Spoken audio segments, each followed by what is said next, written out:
Bom, olá pessoal, boa noite. Agora sim, estamos iniciando oficialmente a nossa live com o médico oncologista, palestrante espírita, Rodolfo Gadia, que deve estar quase chegando aqui para fazer a solicitação e participar com a gente. Pessoal que for entrando aí, vai deixando o seu alô, dando o seu boa noite, de onde vocês estão conectados aí, qual que é a sua cidade. Ó, o Rodolfo já entrou. Boa noite, pessoal. Ó, o Rodolfo já solicitou, agora ele está esperto. É isso aí, vamos aqui aceitar. Aí, pronto.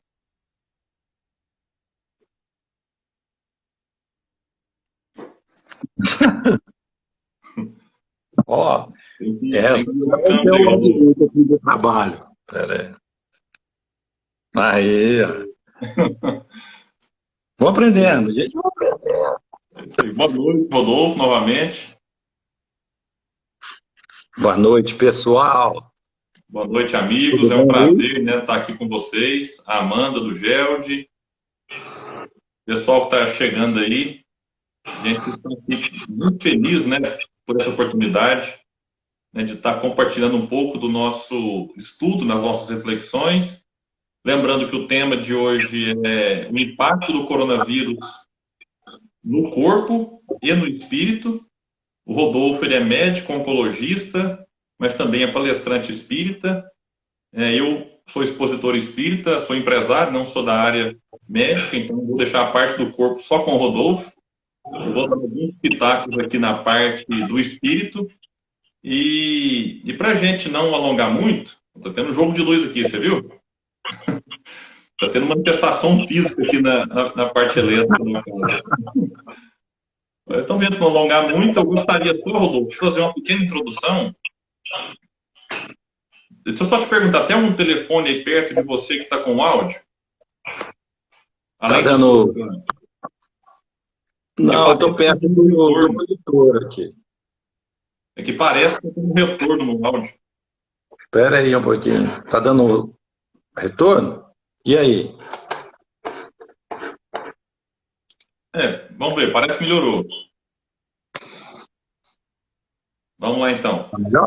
Bom, o Vamos que eu lá. gostaria de dizer inicialmente é que a doutrina espírita é uma doutrina que surge a partir dos fenômenos físicos, é uma doutrina que surge a partir dos fatos, das mesas girantes, das mesas falantes. Depois disso, Kardec tem contato, então, com esse fenômeno e constrói um livro chamado Livro dos Espíritos, que é a filosofia espiritualista. Então, a partir da base dos fatos, dos fenômenos da ciência, Kardec elabora a parte filosófica e nós temos como o tríplice, o terceiro ali, tripé, o terceiro ponto, além da ciência e da filosofia, a parte, digamos, religiosa. Eu sei que muita gente não gosta do termo, alguns preferem a parte moral, enfim. Mas muitos entendem o espiritismo também como religião, e a gente não vai aqui discutir se é ou não é. Kardec, né, na Revista Espírita, fala que é, mas não como nós a entendemos, sem aparatos, sem rituais, sem sacerdotes, sem dogmas, enfim, sem aqueles aspectos exteriores que caracterizam uma religião. E enquanto religião, a doutrina espírita, ela não abre mão da contribuição da ciência.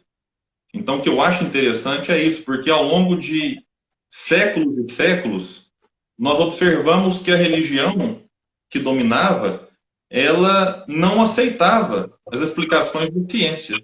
Então, existia ali um abismo, um rompimento, em que a ciência não admitia a religião e vice-versa. A religião negava a contribuição da ciência. E o espiritismo não. O espiritismo é a ponte, né, que vai ligar e fazer conversar então religiosos e cientistas. Então é importante a gente destacar isso, porque muita gente pode estar pensando assim: ah, para que eu preciso saber a respeito do impacto do coronavírus no corpo? A gente às vezes pode até ignorar que precisa valorizar o próprio corpo. Então eu acho interessante, quando o Rodolfo me ligou, né, e fez a proposta para a gente estar aqui hoje nessa live. Eu achei muito bacana, muito interessante, né, dele falar desses aspectos materiais do vírus e fazendo uma correlação disso tudo com os aspectos morais.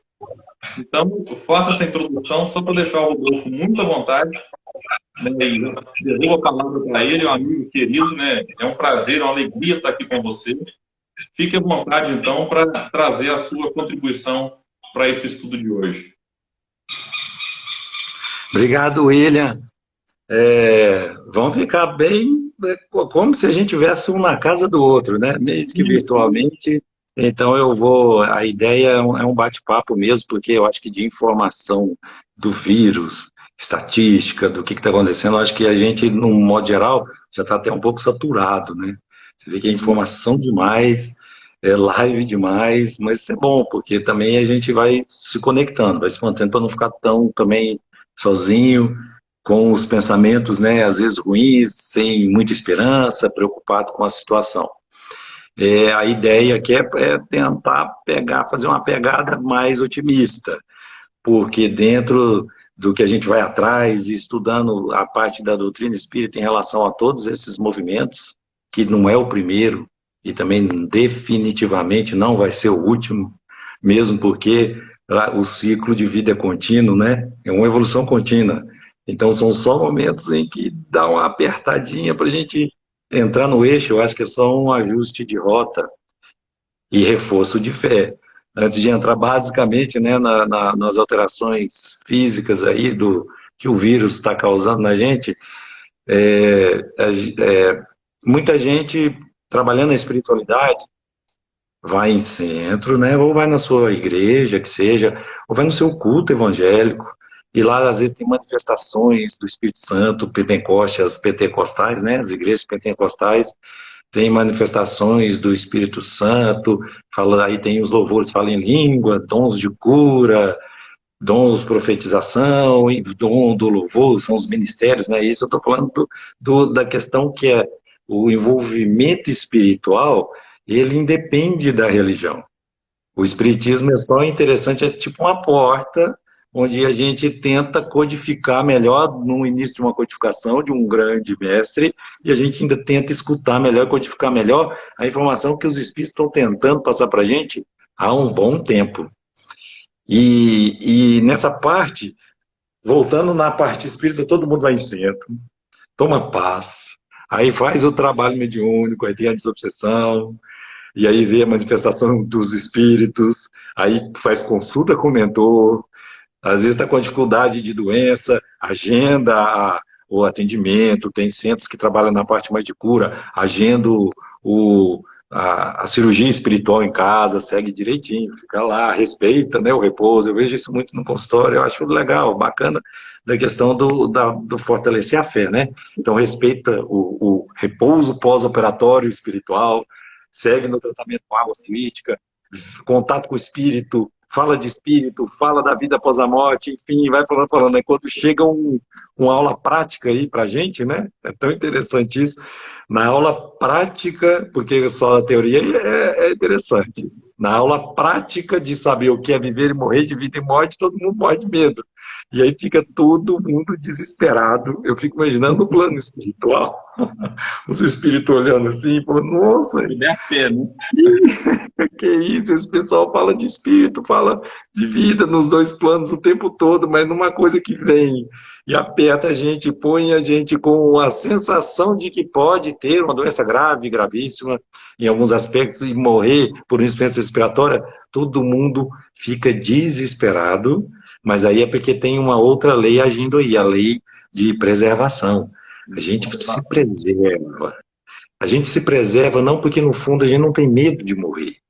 A gente tem medo de quê? De estar perdendo tempo. Isso é claro lá no Livro dos Espíritos, né? Por que a gente se preserva e fala, a vida existe, a vida após a morte existe, a vida é um contínuo. Mas por que eu não quero morrer agora? Por que eu não quero pegar, porque eu estou em casa, no confinamento, no isolamento, e não quero pegar o vírus e não ter o risco de morrer? Por quê? Porque intrinsecamente todo mundo vem com missões gravadas ali na estrutura espiritual, o planejamento reencarnatório.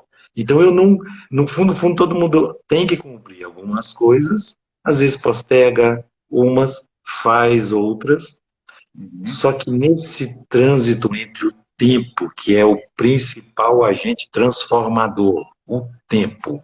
Então, na dificuldade da gente lidar com esse tempo, é que a gente fica muito aflito, desesperado, corre para casa, tranca, com medo de adoecer. Porque, no fundo, a gente tem uma dificuldade de desapegar dos elementos materiais e trabalhar melhor o tempo com as nossas missões espirituais. Eu acredito muito nisso, porque se a gente for bem a fundo, a gente não tem medo de morrer. Uma outra experiência que eu tive no meu consultório, muitos pacientes que tratam de câncer, e alguns dão um retorno e falam assim, é difícil, a gente tem que seguir direitinho, mas não pode parar, a doença não para, a doença grave, o câncer, tá aí, tem que Uhum. continuar tratando. E aí eu vejo muita gente desesperada, eu não tô não, doutor, porque esse desespero eu já tô há meses. Quando eu tive o meu diagnóstico de câncer e tive o meu momento de encontro com a morte. E aí eu vejo todo mundo, então parece que é um exercício grande aí de empatia, a gente fugir de uma doença que pode ser grave e que pode pôr a gente de cara a cara, de frente a frente com a nossa finitude e escancarar as nossas fragilidades. Esse é um grande professor, esse vírus é um grande professor. E sabe aquela turma numa universidade chamado Sistema Solar? Aí na universidade tem uns campos, aí tem um bloco lá de humanas, né? Aí é o nosso planeta. Aí tem a sala H é a sala humanidade. Vários professores passaram aqui, né? Inclusive um grande professor, criador do planeta, dentro da visão espírita, que passa e a gente agride, não quer entender direito a mensagem, mata, põe na cruz. Outros antes manda tomar veneno e castiga e fala, não, professor bom que passa essa mensagem boa, calma que a gente aprende, mas nem tanto. Aí os professores reúnem na sala dos professores, olham e falam, aquela turma H lá, uma turminha que a gente gosta muito dela, mas é danadinha, aquele pessoal acha que, sabe aqueles alunos, crianças que acham que já sabe tudo e não quer escutar a lição. Aí eles reúnem e falam, vamos chamar um professor que tem que ser mais bravo, aquele que chega com meio que uma vara de bambu na mão, uma palmatória, e ele entra e ele chama professor Covid. Ele chega, encara e fala, tem que aprender. Aí os alunos ficam meio assim, né, assustados, fica meio aflitos, atentos, e ele vai dar um sacode e a gente fica meio com medo. Aí ele olha e fala, sabe aquele sacode do pai que ama o seu filho e fala que vocês estão muito levados, e bate o sino, vocês estão correndo e atravessa essa rua, e um dia vocês vão se atropelar e vai dar um problema pior lá na frente. Então, ele sacode a gente, todo mundo já levou esse sacode do pai que ama, ou do professor, e a gente fica meio aflito, chora, dói um pouco, mas isso faz todo um movimento de ajuste de rota de muito amor para a gente evitar piores situações futuras. Indo ao tema, basicamente, qual o impacto desse vírus no nosso corpo físico. Antes a gente tem que só comentar que é uma historinha muito legal. Os vírus, eles fazem parte do nosso processo evolutivo. São tudo que tem na natureza é altamente especializado, tudo é muito bem articulado e tudo não tem nada fora do seu lugar e da sua função.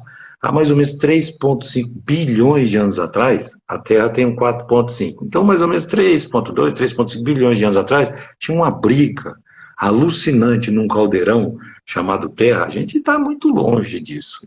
O homem, como Homo sapiens, a gente, que de sapiens sábio, né, não tem tanto, a gente está aqui há 250, 300 mil anos. Então, se a gente espichar, é coisa de mineiro, né, William? Se a gente espichar na linha do tempo e pôr a nossa participação na linha do planeta Terra em um dia, pela idade dele, a humanidade, o planeta tem 4,5 bilhões de anos. A gente entra nessa história há 300 mil anos, dá 1,7 segundos o tempo que a gente está aqui trabalhando na participação da evolução. E os vírus estão aqui há 3 bilhões de anos atrás, participando do processo de formação desse nosso corpo. E era uma briga de equilíbrio entre as bactérias. Há uma teoria da origem dos vírus é que parte dessas bactérias perderam parte do seu material genético, e esse material genético saiu meio autônomo, sem toda a maquinaria para ele se reproduzir, E isso saiu de uma bactéria ancestral e esse virou vírus. E esse vírus olhou e veio correndo atrás, falou, não me abandone. Essa é uma das teorias. Outras teorias são de partículas biológicas, que não é vivo em si, ela precisa de entrar na nossa célula para ter vida, e que é muito bonito, aí eu pego esse texto, leio, que é do Caminho da Luz, os primeiros capítulos de Caminho da Luz, o Emmanuel escreve de uma beleza, ele escreve assim, ó, e quando serenaram os elementos do mundo nascente, quando a luz do sol beijava, o beijo do sol, né? Sol vitalizando. Em silêncio, a beleza melancólica dos continentes e dos mares primitivos, esse caldo orgânico que existia, Jesus, reuniu nas alturas os intérpretes divinos do seu pensamento. Um grupo que entende o pensamento ali de Deus na sua essência. Viu-se então descer sobre a terra das amplidões dos espaços ilimitados, universo infinito, uma nuvem de forças cósmicas que envolveu um imenso laboratório em repouso. Daí a algum tempo, podia-se observar a existência de um elemento viscoso que cobria toda a Terra. Estava dado os primeiros passos no caminho da vida que se organizava. Esses elementos, essa matéria viscosa, então é a teoria espacial. Os primeiros primórdios de vida vieram de meteoros, vieram de estruturas que bombardearam a Terra do céu, desse elemento viscoso, e dali começou a se organizar a vida vamos dizer, numa sinfonia de bilhões de anos. Tem um estudo japonês que já demonstrou que de 6 a 8% do nosso código genético tem estruturas e partículas virais ancestrais. Porque o vírus ele entra na nossa célula. Primeira coisa, ele tem que fazer só o papel de vírus. Ele veio para ser vírus. E para ele se tornar um ser vivo e participar de um reino, coitado dos vírus, né? Dentro da biologia ele não tem reino. Então, quando Jesus chega e fala, meu reino não é desse mundo, os vírus, na analogia, eles também estão atrás de um reino para eles. Porque algumas estruturas falam que ele é vivo, outro não. Quando ele entra na nossa célula, por uma maquinaria muito especializada, ele corre atrás e, entre aspas, escraviza o nosso sistema de produção de proteínas. Então ele é uma fitinha de DNA ou RNA, que fora da célula ele não está vivo, ele só está ativo. Então essa coisa de, ai, meu Deus, se eu pegar uma maçaneta aqui, o vírus está replicando ali, está vivo ali, eu vou pegar. Não, ele só está ativo e altamente contaminante. Só que ele não está vivo ali. Ele é tipo uma crisálida, um cristalzinho, que quando ele entra na célula, ele liga o processo de atividade dele. Ele fica vivo, usa a nossa maquinaria celular e multiplica muito, ele só quer isso. Então ele está replicando, depois ele estoura a célula e vai infectando várias outras. E isso é uma corrida alucinante, frenética essa corrida. O nosso sistema imunológico, e essas são as alterações já dentro do nosso corpo físico. O nosso sistema imunológico, no processo imediato, que é o sistema primário, aquele que primeiro vai tentar cercar esse, entre aspas, invasor, muitas vezes ele não consegue porque a replicação é muito rápida. Então, nessa primeira fase, se ele não conseguiu e multiplicou muito rapidamente, vem uma segunda fase, que é o sistema imunológico adaptativo, que é o segundo escalão, que ele é mais refinado. Ele vai estudar quais são essas proteínas desse vírus, e nesse estudo ele vai produzir anticorpos que são tipo mísseis teleguiados para tentar segurar essa invasão. O que está acontecendo hoje com o coronavírus? O coronavírus, ele é novo para o nosso sistema imunológico, mas ele é velho na natureza. Ele vive harmonicamente em vários hospedeiros naturais. O morcego, nos estudos, descobriu que são depositário de várias espécies de coronavírus.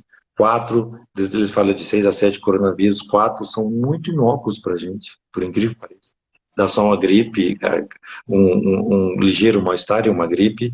Outros são mais agressivos. Esse não é tão agressivo quanto a gente parece, por incrível que pareça, só que ele é mais agressivo que um primo mais ou menos próximo dele, que é o influenza A, H1N1.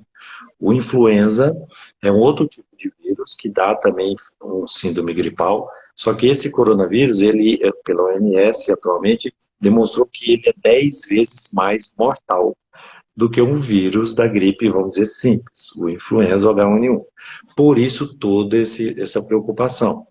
Porque apesar dele, no modo geral, ele ter 1 a 2, 1,5 a 2% de mortalidade no total, ele é altamente especializado, ele adquiriu uma mutação nos hospedeiros naturais que ele tornou muito bem, ele tornou muito especializado para infectar. Então ele precisa de gente, ele gosta de pessoas. E por que que quando ele entra em crianças, e isso são os estudos, né? Porque a gente está aprendendo. Então tudo que vem são muitas informações uma atrás da outra. Porque em crianças ele não está sendo tão mortal? Porque parece que o sistema imunológico adaptativo, essa primeira linha de defesa, que é mais células, das crianças são muito ligeiras, são muito acordadas. Então cerca ele numa fase em que fica só na garganta. Da garganta cercou, passou e joga ele para frente. E aí ele vai embora em outro e falou, ali não deu certo. E em idosos, são frágeis, porque fala, por que está matando tanto velhinho? Não, na realidade os vírus respiratórios sempre mataram mais idosos. Por quê? Porque é um sistema imunológico, o inicial, o inato, que ele está um pouco mais lento. E o adaptativo também é tudo uma resposta mais lenta, só que o grande problema, hoje que tem visto, é que como a gente não tem vacina, nenhum remédio ainda é tão eficaz, a bronca, o, o negócio mesmo é a gente com o nosso sistema imunológico. É uma DR do nosso sistema imunológico com essas proteínas, esse presentinho de grego, um pacotinho de RNA, que é esse vírus embrulhado numa cápsula proteica e protegido com uma capinha de gordura. Esse pacotinho, muitas vezes a gente perde o equilíbrio da resposta do nosso sistema imunológico para matar esse vírus. É um descontrole e um distúrbio de uma reatividade muito grande desse sistema imunológico, que muitas vezes ele vai lá e destrói uma área, por exemplo, ele está na garganta, depois ele passa dessa primeira bloqueio, vai para os brônquios, as traqueias, depois vai no pulmão. No pulmão, o sistema imunológico cerca esse vírus e às vezes vai para destruir o vírus, destrói o pulmão junto. Então é uma lição de que a gente precisa ser menos reativo. Eu acho que esse vírus vem também para mostrar para a gente ter mais calma, ter mais paciência e não ser tão reativo.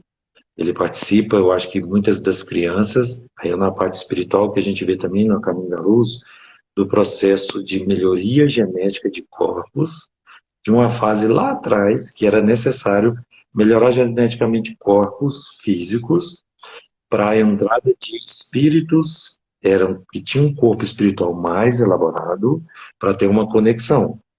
Hoje nós estamos passando por um outro processo de transformação, que muitas das vezes é usar agentes naturais da natureza, e o vírus ama o código genético para às vezes entrar, e às vezes em crianças, às vezes entra em células germinativas das nossas crianças, ou da gente, e acopla no código genético das crianças, não faz mal nenhum, para melhoria futura, porque acoplou principalmente em células germinativas, vai passando para a espécie para frente.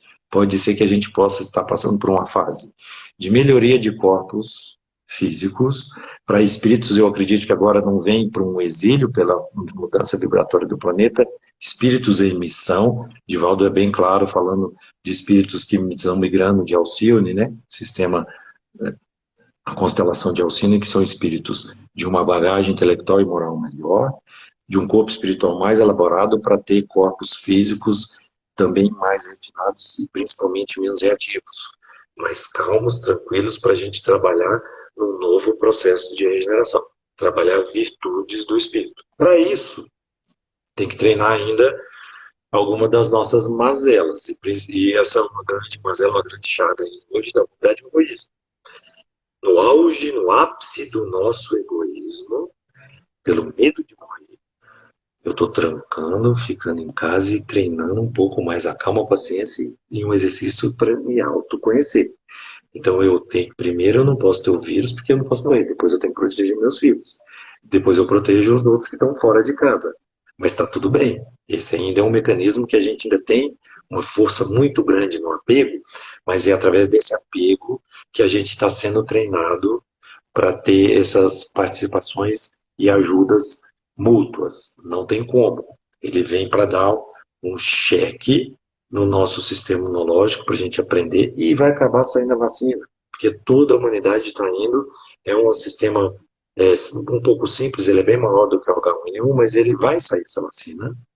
A vacina parece que não é para agora, é em média 12 a 18 meses, certo? Porque a vacina tem que ser primeiro segura, não podemos sair na loucura de tudo quanto é coisa que saiu, todo mundo comprando remédio e tomando, ou uma primeira vacina que sai, todo mundo sair correndo atrás. Não, tem que ser testado, por isso que demora um pouco, ela tem que ser segura. Depois ela tem que funcionar. Então tem que respeitar essas caminhadas dentro da ciência desses testes para a gente realmente ficar protegido dessa vacina, desse vírus. E os tratamentos também estão saindo, tá? É uma coisa boa, porque hoje vê que o vírus, ainda no impacto do corpo físico, ele é um conjunto de doenças. Ele não é só uma doença pulmonar mais, apesar que a morte é mais no pulmão, que dá aquela inflamação generalizada no pulmão e morre por insuficiência respiratória. Ele é um conjunto de doenças. Ele é parte de ele é uma doença sistêmica, uma doença hematológica. Que é isso? Ataca células do sangue. Já se viu que o vírus, ele tem uma predileção pelo ferro, que faz parte de uma molécula que faz a estrutura da hemoglobina, que chama hemoglobina. Então, a hemácia, que é a célula do sangue, dentro dela tem hemoglobina. E dentro da hemoglobina tem o ferro, um metal, e o núcleo do nosso planeta ele é todo ferro líquido. E tem uma componente magnética aí. O vírus adora esse ferro, ele capta esse ferro, carrega esse ferro nas costas e deixa a gente com um pouco de falta de ar, porque ele tira o ferro dessa hemoglobina. Então, no primeiro momento, quando, graças a Deus, isso é só para 20%, viu, Will, das pessoas. 80% vão ter esse vírus, vai só passar o vírus, vai mexer com a gente, mexer nas estruturas sociais e vai embora, para frente. Só que, infelizmente, 15 a 20% vão ter uma dificuldade. Desses 25 a 8% vão ficar muito grave, vão precisar de um UTI, de um ventilador, de um respirador, e desses 8%, quase 60, 70 vão morrer. Então, esse é o processo das fases, de 1, 2 a 3 e 4, da fase 2 para 3 e 3 para 4, que é a questão inflamatória. É o que acontece, o vírus tira o ferro dessa hemoglobina, então a gente fica cansado, respira, vai no médico, está cansado, faz a dosagem dos gases sanguíneos, e o oxigênio que está dentro do nosso gás sanguíneo, ele está baixinho, só que o pulmão ainda não está doente. Ele não estragou o pulmão, porque ele primeiro ele só tirou o ferro da nossa hemoglobina. Depois ele caminha, ele chega no pulmão, joga esse ferro lá, ajuda na oxidação e começa a inflamar. O sistema imunológico descontrolado ataca o pulmão, então tem a doença pulmonar sim. E o golpe final, básica, e antes disso tem também uma ativação do sistema de coagulação. Então muita gente está tomando doses pequenas de anticoagulante porque ele faz microêmbolos na circulação terminal. Então a parte do nosso sistema de coagulação está também desregulado, ele está coagulando muito uma parte e sangrando em outra. Olha o descompasso.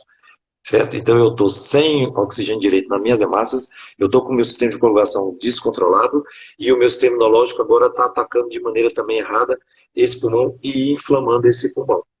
O estoque final, muitas vezes, é o quê? A bactéria que está lá no nosso pulmão, só aproveitando o rescaldo. Os hemófilos e pneumococos, principalmente, eles ajudam na pneumonia, por isso que muita gente tem feito o quê? Toma moduladores do sistema imunológico, aí é a grande história da hidroxicloroquina, que não vamos entrar no caso, está tomando doses pequenas de anticoagulante para não deixar o sistema de microtrombos caminhar para frente. A história do ferro ainda é um pouco mais difícil, e tomando antibiótico, azitromicina, para tentar dar cobertura e matar essas bactérias. E dando suporte respiratório, ventilatório para o nosso sistema imunológico depois entrar no equilíbrio e muitos desses saírem dessa dificuldade. Esse é todo o processo físico que acontece do coronavírus no nosso corpo. Os médicos têm falado, porque eu sou oncologista, então eu só estou estudando o que eu estou aprendendo com infectologistas, imunologistas, hematologistas, enfim. Muitos têm falado de uma fase que fica muito grave, que chama tempestade inflamatória, a tempestade de citoquinas, que é, é a briga desse sistema imunológico. Olha a tempestade, furacões, cataclismas, parece apocalíptico o negócio. E aí depois você vai entrar, eu te falei que você dá a colocação daquela carta, daquelas duas médios, sonâmbulas, Mister M, Mister T, Revista Espírita, lá em Paris, né? Que descreve do processo que calma, na transição não vai ter, vocês não precisam esperar a chuva de fogo do céu, dos cavaleiros chegando. A tempestade vai ser dentro do âmago, do espírito, do corpo de cada um. Olha o que está acontecendo. Fisicamente, a tempestade faz a gente descontrolar e acabar morrendo, e as outras tempestades que esse vírus vem para a gente ajustar rotas sociais. Não tem jeito. O mundo, o planeta Terra de dezembro de 2019, logo ali, não existe mais. 2019 ficou para trás. Que bom. O mundo é outro. Uma coisa microscópica, muito invisível, é outra situação para a gente agora mentalizar e entender a força do mundo invisível. Seja os micro-organismos que estão à nossa volta, seja o mundo das ondas mentais, o mundo espiritual. Ele existe, está aí à nossa volta. E vai ser um novo treinamento para a gente ter mais sensibilidade e ter mais contato. Todo mundo vai ter muito mais contato com o mundo espiritual. E eu não estou falando de espiritismo aqui não, porque isso acontece em todas as religiões. E o que eu tinha falado lá na parte inicial.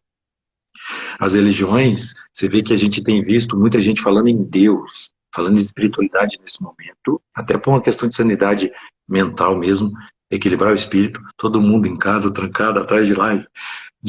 Pode ter as lives sertanejas também, no feriado, isso é importante para a gente curtir, mas muita gente atrás de live para falar de espiritualidade, meditação, equilibrar os pensamentos, atividade física, alimentar melhor, os pilares do sistema imunológico.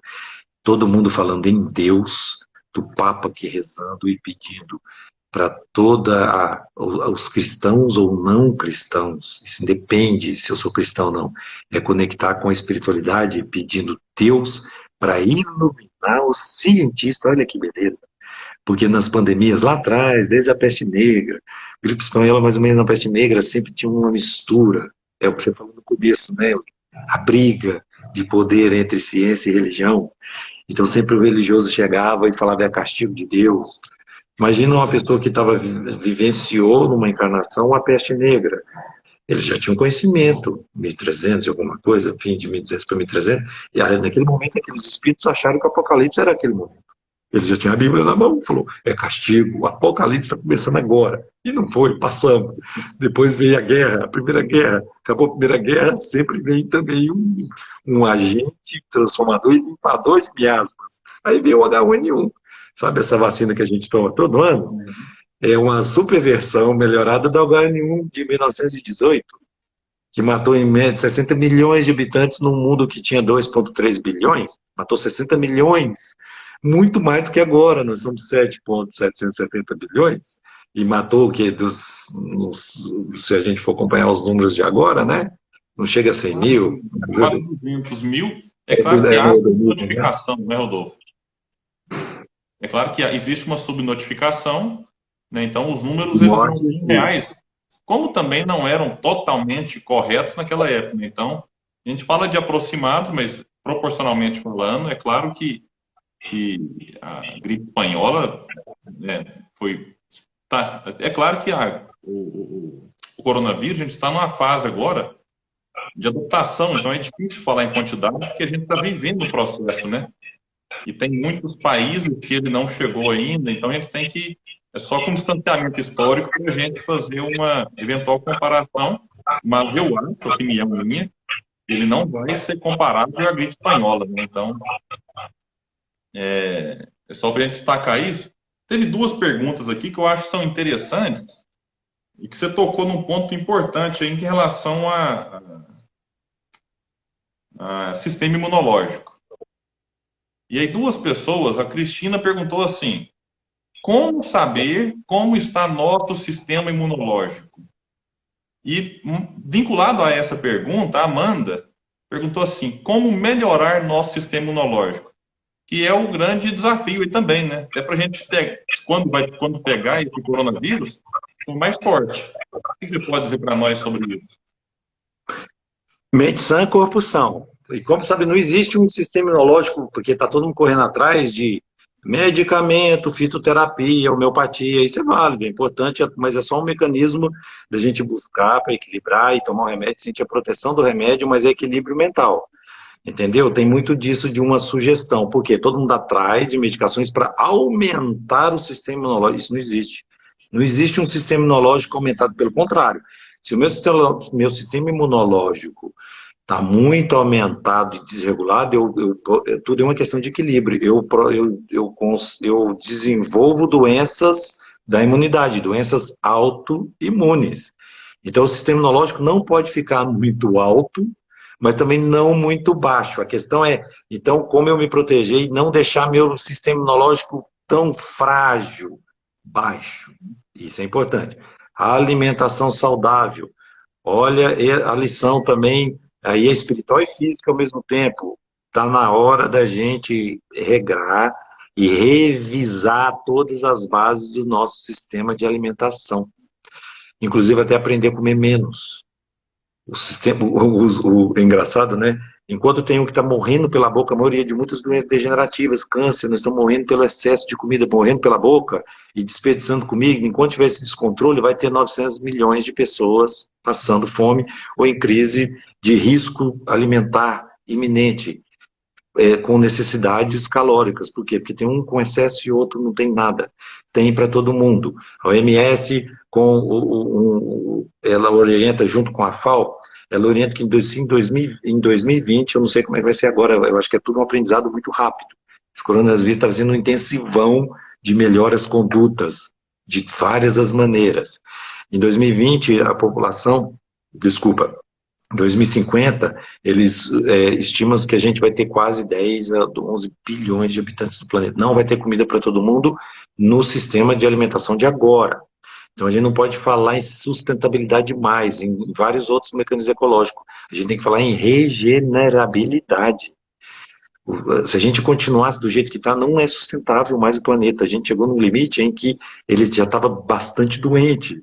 Então, forças ancestrais de bilhões de anos atrás, que faz parte de todo o ecossistema do planeta, o vírus. Existe um tipo de vírus que ele está muito nas águas, no oceano, e ele gosta de bactéria. O vírus é altamente seletivo. Ele não gosta ele não muda muito a alimentação. O vírus é altamente seletivo. Então, tem vírus que só gosta de bactéria. Então, tem em média 10 a 26 zeros. Olha o tamanho disso. Bactérias nos oceanos. E águas doces, mas vamos pensar em oceano, que é o mais comum. E 10 a 31 zeros vírus nos oceanos. Eles entram, infectam as bactérias e eles ficam esse equilíbrio, que briga. Todo santo dia é pandemia para as bactérias que estão nos oceanos. Já pensou nisso? O tanto de morte que vai acontecendo nesse equilíbrio entre os dois. Sobra um monte de moléculas, a gente troca átomos e moléculas pelo oxigênio, não vai trocar vírus, é por aí. Quanto desse rescaldo que sobra de moléculas, principalmente orgânicas, carbono, nitrogênio e vários outros.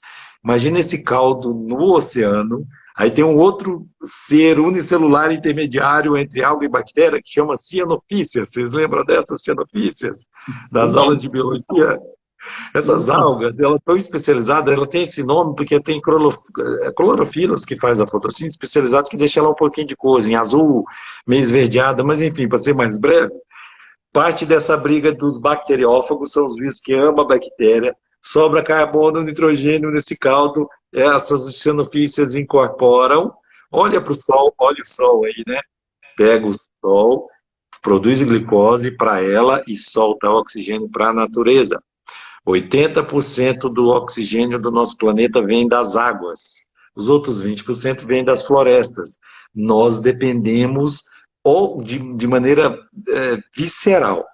23% do oxigênio que a gente respira sai dos oceanos e a degradação, já existem estudos que a degradação do planeta estavam diminuindo essa massa de fitoplânctons e de cianofícias no planeta. Imagina o risco que a gente estava causando pelo excesso de aquecimento do planeta. Tem uma outra história também, e isso o Marcelo Gleiser, que é um agnóstico teísta, você vê que é interessante, né? Ele vai na ciência, ele tenta buscar Deus, descortinando a ciência, mas tá aí, tem um capítulo do Evangelho segundo o Espiritismo, a união da ciência e a religião, que é fantástico, é por aí.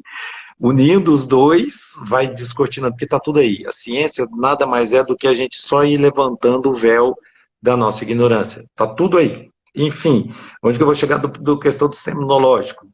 Gente agredindo o planeta, olha o tanto que a gente está conectado. Esquenta o planeta, vai derretendo calotas polares que há mais de 70 mil anos atrás que era intacta. Então, Marcelo Gleiser, nessa discussão, e outro, um livro muito importante, uma dica de um livro de um outro, eu acho que um outro ateu. A gente está numa live espírita e eu só falando de atores, de escritores ateus, mas é fundamental essa parte científica para a gente entender e fortalecer o nosso sistema de crenças, que é o Yuri Noah Harari.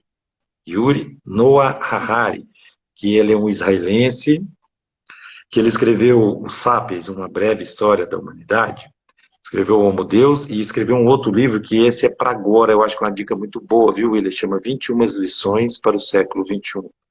Ele descreve que se derreter essas calotas polares, e principalmente o solo orgânico congelado da tundra lá na Sibéria, que é uma área gigantesca na Rússia, esquentou, a gente não tem noção de tantos micro-organismos, desde as partículas biológicas, que são os vírus e bactérias, a gente não tem noção de tanto que poderia estar saindo, e às vezes, sem o nosso sistema imunológico ainda conhecer, e às vezes muito mais mortal do que o corona. Então, o corona, ele vem por acréscimo de misericórdia da justiça divina. Voltando, ele quer ter um bom sistema imunológico, equilíbrio físico com atividade física, movimenta esse corpo, regulação da alimentação, se a gente conseguir diminuir em 40% o nosso consumo de proteínas animais, carne, gordura animal, aquela coisa da proteína. Se tentar diminuir em 40%, não precisa ser vegano, mas tenta diminuir nisso e devagarzinho a gente também vai diminuindo a nossa alimentação. A gente come a mais do que precisa. Controle de estresse. Controle de estresse entra, oração, grupos da sua... Se você é católico, espírita, vai no seu centro. Trabalha lá, toma o seu passe, controle, estuda isso católico, vai na pastoral da sua igreja, faça o seu louvor no seu culto. Conexão com pessoas, agora está um pouco isolado, mas depois nós vamos voltar, mas conexão com pessoas é fundamental também, certo? Meditação. Isso, todo esse conjunto que fala dos pilares do sistema imunológico, ele também entra nos pilares.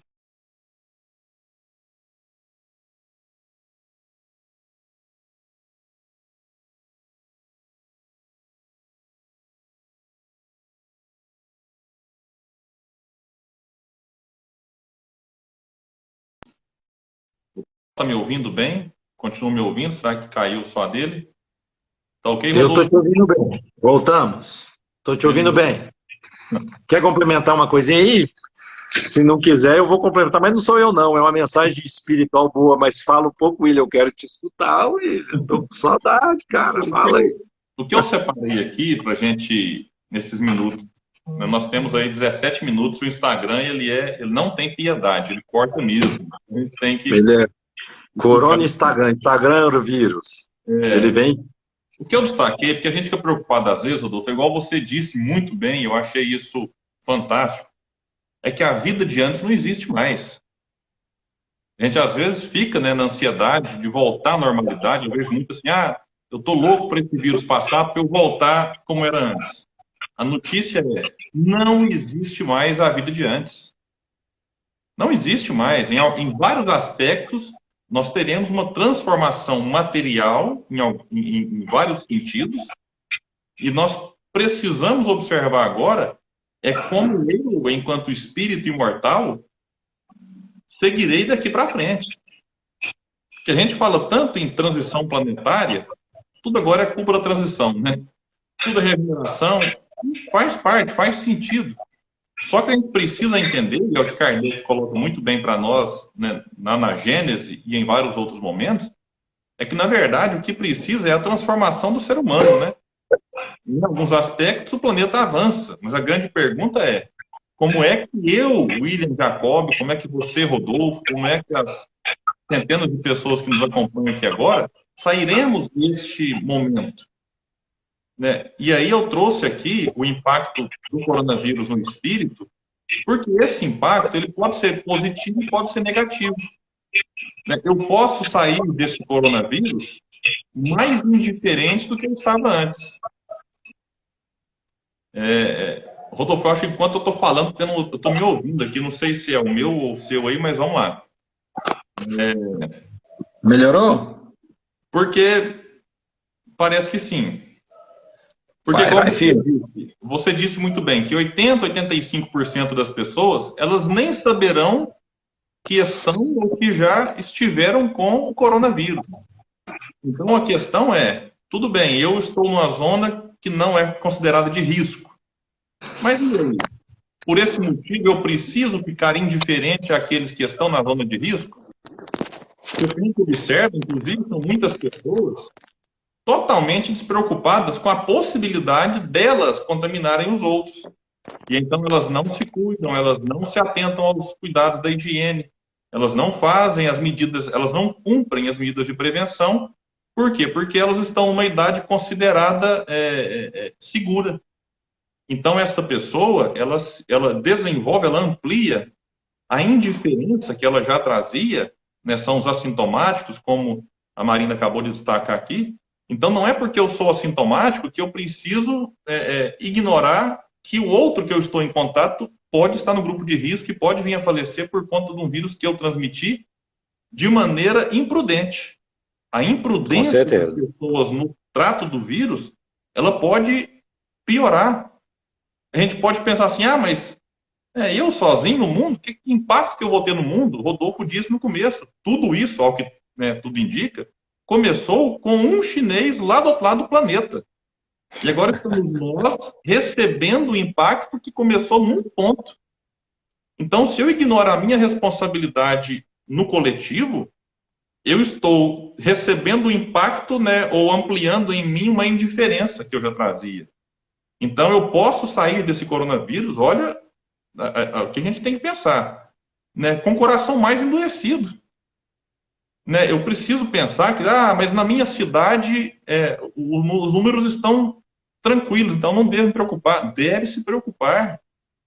Mas no meu bairro, poxa, a gente está falando de planeta, né, de algo que veio da China para o Brasil. Então, o que eu preocupar com a minha cidade? O que é a nossa cidade diante do planeta Terra?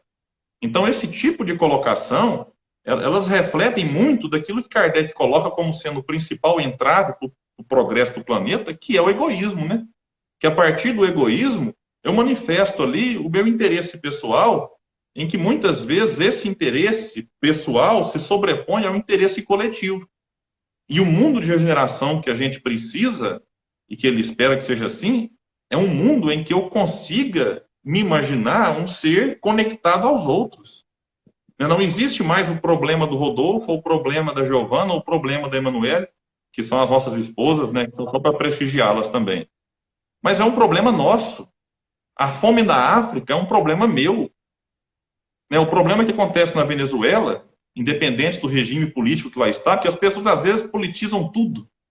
E o problema da Venezuela é um problema meu. O problema dos microcéfalos lá no Nordeste, que é atendido, né, pelo pessoal da Fraternidade, não é um problema do Nordeste, é um problema meu. A sede é um problema meu.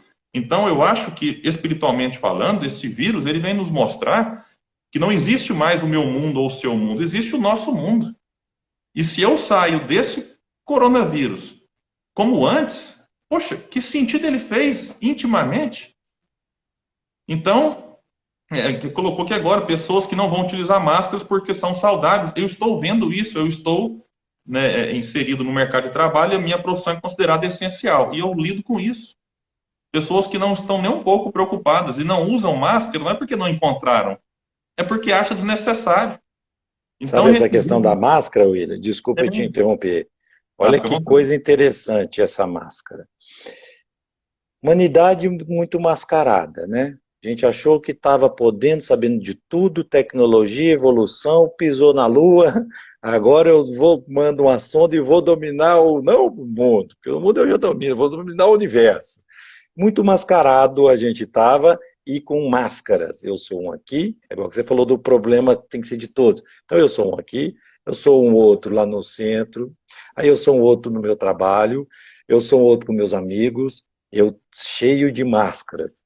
Então, quer usar máscara? A gente está cheio de máscara. Então vamos pôr todo mundo máscara, que hoje é lei, e porque é fundamental, protege realmente essa questão física e espiritual da máscara. Então está todo mundo de máscara adaptando máscara física, para depois, quando a gente sair dessa situação, quando tirar essa máscara, ser simbólica, hein?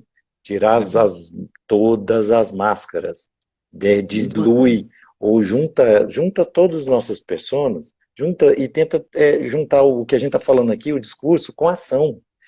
A gente tem que agir. Então, igual a história do pegar na mão.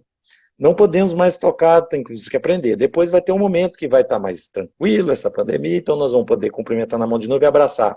Que a gente toque na mão com mais veracidade e honestidade, e quando cumprimentar, cumpra-se os contratos.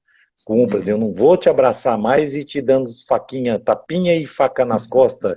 Não, William, eu não gosto de você. Não, tudo é uma questão de treinamento para a gente ressignificar e valorizar esses pequenos atos que a gente já tinha esquecido há muito tempo. A gente que está em centro, a gente parou nesse momento que está tão difícil a questão social, que isso é muito importante, né? Leon Denis era um cara muito social, socialismo, né? Era forte dentro dele dessa questão de tentar achar um equilíbrio entre a atuação, né, nossa, o espírita, a atenção às questões sociais. A gente está preocupado ou preocupou com o nosso trabalhador do centro, que é nosso amigo ali, direto de dar passo, de estudar, de tudo e tal, e de repente está todo isolado. Eu estou preocupado se ele está passando necessidade ou não. Vem para eu pensar nisso, às vezes do lado, do nosso lado. Será que como é que ele está? Às vezes uma ligação, ou olhar e conectar as equipes do centro e também da igreja. Será que eu estou, porque graças a Deus estou bem, estou aqui, o meu trabalho é essencial, não parei, então eu não estou sentindo tanto essa pressão. E a pessoa, às vezes, não é nem a necessidade básica do alimento, às vezes a pessoa está estressada, com medo, aflita. Espíritas que trabalham em treinamentos mediúnicos são mais sensíveis. Então eles estão parados em casa, com sensibilidade mediúnica, sofrendo influências externas. Então é gente que acorda. Hoje eu vou pegar um cometa, o cometa Halley vai passar, eu vou voar e vou para Júpiter e amanhã eu quero morrer. Tá? Nossa flutuação de sensações, tudo, é importante a gente estar conectado um com o outro e falar, o problema da África é de todos, o problema do meu grupo do centro é de todos, o problema da minha família também, e voltando para a gente também. O problema meu é meu comigo mesmo, eu tenho que tentar entender quem que eu sou dentro desse propósito. Todo mundo tem que sair atrás da sua missão espiritual no mundo pós-Covid. Tá Sim. difícil de entrar nessa frequência, nessa onda? Acalma, respira, ora, medita, peça a pauta do dia. Isso é interessante. Na sua meditação, peça a pauta do dia material e espiritual. E vai cumprindo diariamente a sua reforma. Não precisa amanhã, agora eu vou ser um espírito de luz. Não. Vai lá, Santo Agostinho, no livro dos Espíritos, sempre falava, gente, quer vencer a maldade? Conhece a ti mesmo.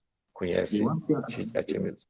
Tem pontos aqui, Rodolfo, para a gente encerrar a live, assim, trazendo algo de positivo também, né? Para o pessoal não ficar achando que o mundo está acabando nesses aspectos negativos. Eu separei aqui alguns, né? Mas com certeza são outros, existem outros. Por exemplo, acho que nesse momento todos nós estamos repensando, todos não, talvez a maioria, né? Repensando a vida, o essencial, o supérfluo, né? A gente tem sofrido, é claro, eu acho praticamente todos aí, um impacto maior ou menor nas finanças. Então a gente tem parado para pensar, será que esse consumismo que está nos dominando, que a questão é, a gente pode possuir as coisas? Podemos. O que não pode é a gente ser possuído pelas coisas. A gente vinha num embalo de compra, gasta, adquire, possui, que né, chegaria um momento que não teria como mais sustentar isso. Então, agora, A gente tem pensado, será que eu preciso realmente comprar isso? Então, será que isso aqui vai ser essencial na minha vida? Então, eu acho que a gente tem repensado esses aspectos. Um outro ponto que eu trouxe aqui, eu tenho visto com muito bons olhos a solidariedade das pessoas tem ampliado de uma maneira fantástica. Eu vou trazer aqui a experiência pessoal do nosso grupo, o Grupo Espírita Leão Denis. Nós nunca recebemos tantas cestas básicas para doação como agora.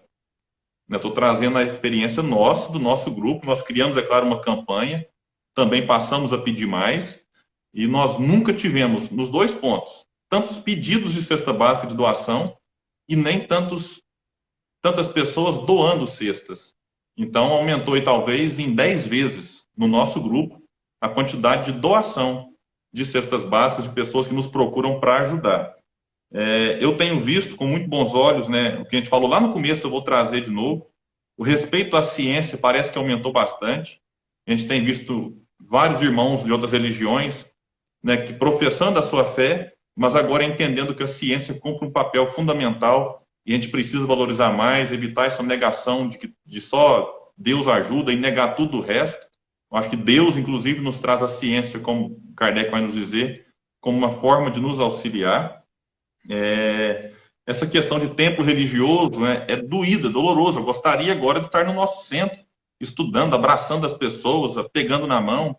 Mas esse momento de isolamento ele é interessante, porque nos demonstra, inclusive, que nós não precisamos dos rituais, né, os dogmas, muitas das coisas que nós necessitávamos daquele local, a gente percebe que agora, qual que é a importância da religião que Jesus vem nos falar? Os templos de pedra, eles são importantes, mas é imprescindível que a gente construa um templo dentro do coração. E é o que Jesus vai dizer para Joana de Cusa, lá no livro Boa Nova, no capítulo 15. Né? Não vim construir templos de pedra, mas sim o templo da fé viva no coração dos homens. Então, agora nós estamos tendo a possibilidade, por obrigação, por imposição, de entender que o centro, que é a igreja, o templo, ele é importante? É. Mas ele pouco importa se intimamente eu não construir o templo da fé viva. Então, é um momento para a gente repensar, né, e se conectar com Deus, independente do templo de pedra. Nos últimos 3 minutos aqui, correndo contra o tempo. E aí, a partir do fechamento desses templos, nós observamos o aumento das lives. Nós temos muitos grupos, né, trabalhando. Minha assistência aqui informou que são apenas 3 minutos. Vem cá, assistência, vem cá aparecer um pouquinho. Aqui. Mostra a plaquinha para eles aí. 3 minutos. Nós vemos vários grupos que não faziam live antes fazendo, muitos grupos de WhatsApp surgindo com finalidades de divulgar mensagens, vídeos. Eu recebi vários convites para fazer pequenas mensagens. Nós temos, né, o desenvolvimento da paciência, da compaixão, né, que é sentir com o outro, se colocar, né, na condição do outro, a empatia sendo desenvolvida, a resignação daqueles que enfrentam dificuldades, inclusive financeiras, né, às vezes faltando o básico, tendo que se resignar ali e tendo que trabalhar o orgulho, porque pedir não é fácil. Às vezes a gente precisa de ajuda, mas o orgulho está lá dentro e impede que a gente manifeste a necessidade, inclusive para companheiros de centro. Eu não quero demonstrar fragilidade, então esse é o momento da gente quebrar esse orgulho, quebrar essa vaidade. Enfim, é um momento maravilhoso para a gente repensar várias coisas. O planeta, com essa diminuição da poluição, ele tem se regenerado, a gente tem visto isso em algumas imagens, né? Pessoas que não viam alguma montanha, algum pico em São Paulo, por exemplo, conseguem observar porque a poluição diminuiu. Enfim, são vários benefícios. Eu, pessoalmente, espero que isso passe logo, mas que ele passe, mas, acima de tudo, que a gente saia dessa experiência espiritualmente maiores, espiritualmente mais maduros, mais equilibrados, mais ponderados, evitando o fanatismo religioso, o fanatismo político, que tem feito muito mal, né, não somente a nós brasileiros, mas em vários países. Então, o equilíbrio nesse momento ele é fundamental para que a gente atravesse esse período e chegue do outro lado mais fortalecidos. Desta forma, eu encerro, né, a minha participação, convidando o Rodolfo. Essa live ficará gravada no YouTube e no Facebook do Grupo Espírita Leão Denis. Nós faremos aqui, né, depois o compartilhamento. Então, Rodolfo, né, tem alguns segundos aí para se despedir. Gratidão pela participação, meu amigo. E gratidão a todos que nos acompanharam, a audiência recorde aqui hoje no Instagram. Vamos fazer a próxima em alguns segundos. Vamos marcando para a gente conectar e ajudar. Isso é uma ajuda mútua. A gente se ajuda conversando e vendo o retorno do pessoal. Isso é muito bom. Encerrando, só para todo mundo, bem rapidamente, depois todo mundo vai lá e vê a questão 740, 740 do livro dos Espíritos. Os flagelos são provas que dão ao homem a ocasião de exercer inteligência, paciência